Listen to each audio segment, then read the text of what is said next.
التصريحات التي أدلى بها الرئيس الأمريكي دونالد ترامب وسبقه رئيس أمريكا دونالد ترامب حول تدخل سوريا في لبنان أو الاستعانة بسوريا لمواجهة حزب الله، هذه تصريحات ليس لها على أرض الواقع أي انعكاس، لأنه لا أحد يقبل بالتدخل السوري في لبنان. حتى الرئيس السوري أحمد شرع رفضه وأكد على العلاقة الجيدة بين لبنان وسوريا والاستعداد لحزب الله، وصدرت مواقف من الرئيس فؤاد السنورة والمجلس الإسلامي الشرعي الأعلى وكتائب وقوى أخرى ترفض أي تدخل سوري في لبنان.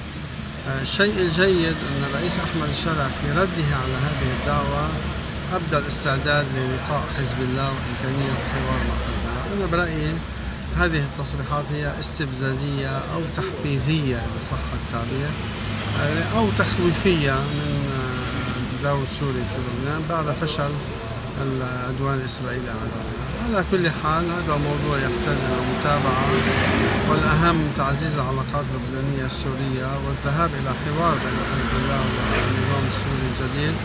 وحتى أنا برأيي القوى الإقليمية والعربية مثل تركيا والسعودية ومصر وقطر وغيرها ترفض أي تدخل سوري في لبنان. نحن أمام مرحلة جديدة بعد التفاهم الأمريكي الإيراني، علينا انتظار مفاعيل هذا التفاهم ومن ثم مراقبة ما يجري على الأرض.